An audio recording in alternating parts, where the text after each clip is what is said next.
I'm a driver at the Midland Railway. I've been driving since 1994. Obviously before that I was a fireman.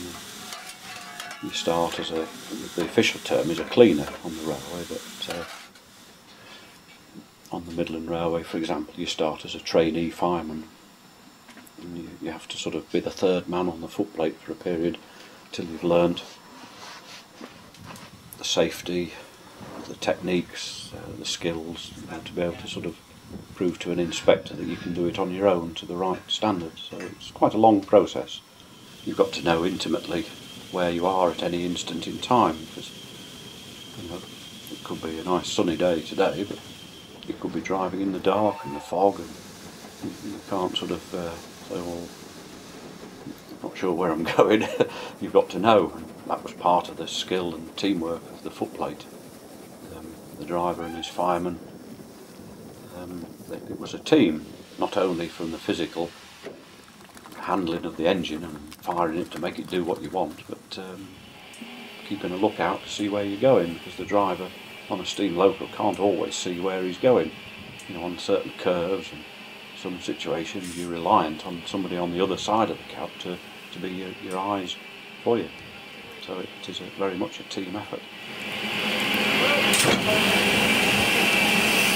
Ladies and gentlemen, before calling on Alicia to feed the engine with its golden nugget of coal, I'd just like to say a few words. What we're celebrating today is not only the 50th anniversary of this locomotive's entry into British Railways service. Equally important, we're celebrating its actual survival.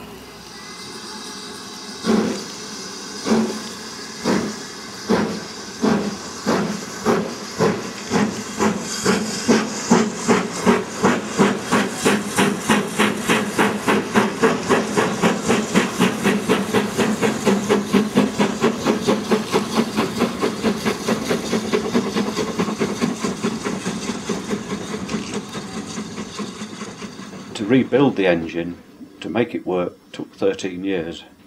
But of course, added on to that is the time at Buxton, scraping muck and shot blasting and taking things to bits. So really the project, you could say, probably took 16 years. What do you want to say then, Phil, to commemorate this momentous occasion? Well, this is a momentous occasion.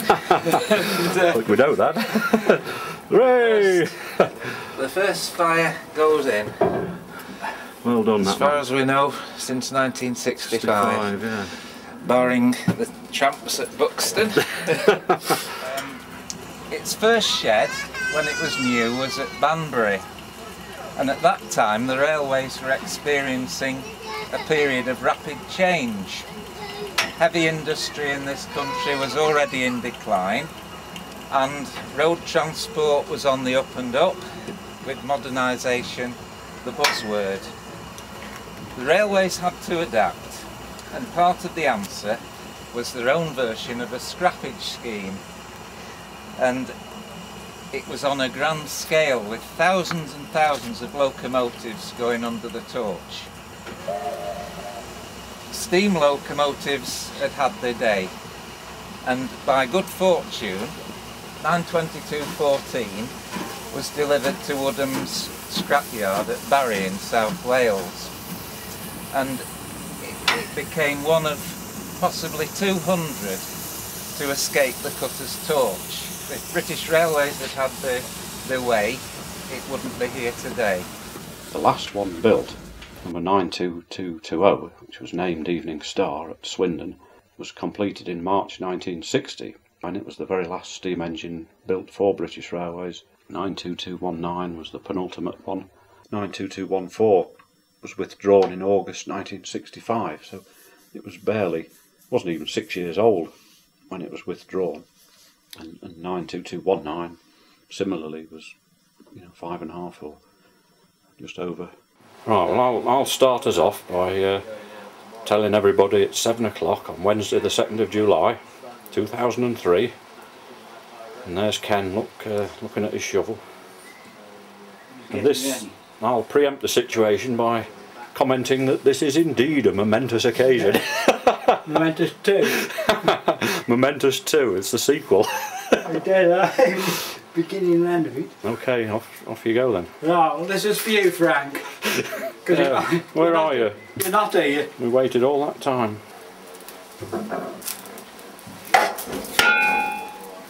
That's it, she's away. It's like January the 4th all over again. After 15 years stood in the open, we managed to rescue the engine, and after a lengthy period of restoration with a lot of new parts made by many of the people that are here today, it returned to active service in 2003 in July, right here at the Midland Railway, and since that time it's performed reliably and well. Our hope for the future is that it will continue to give pleasure to people. That is the only thing that we wish. And following the steam test, there was 6 months' work in actually putting the engine back together to produce a working machine, which resulted in our first move under its own power in July 2003. Are we ready then, chaps? Yeah, ready. Let's go for it. Can you take the handbrake off, Ken, please?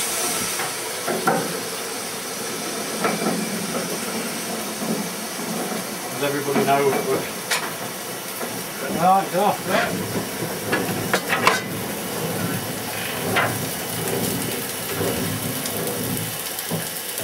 Is Ian ready, Eric? He'd have to go, I must come for him. Oh dear, is he?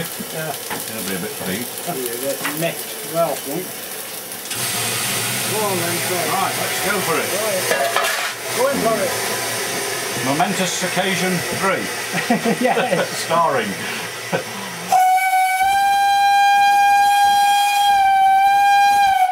After all these years, 38. Yeah. Nearly.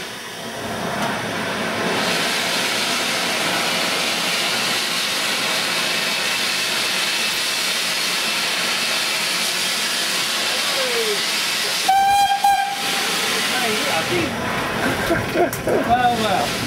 It's away.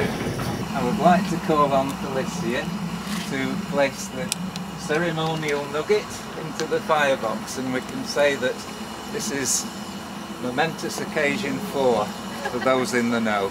Right, Felicia? Thanks also to the Midland Railway Centre for allowing us to stage this event. For the Princess Royal Class Trust for the use of their magnificent saloon, for Simon and John Ball, who have made things happen behind the scenes, and last but no means least to Sue and Julie, and for providing the catering. So thanks very much to you all for coming.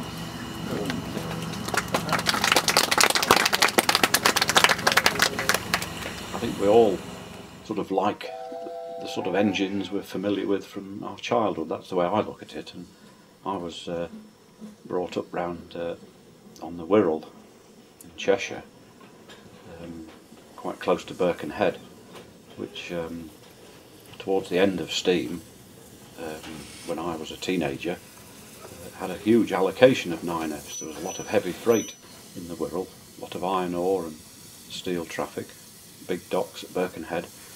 So 9s predominated at the Birkenhead depot, and I have fond memories of standing on bridges, waving at drivers, and cycling all over the place, you know, to watch the trains. And so the 9Fs were part of my childhood, and I sort of still believe today that that's where it stems from. And so, if you like, my favourite engines are the 9s, and it's fate that brought us together, really. But that's how I look at it.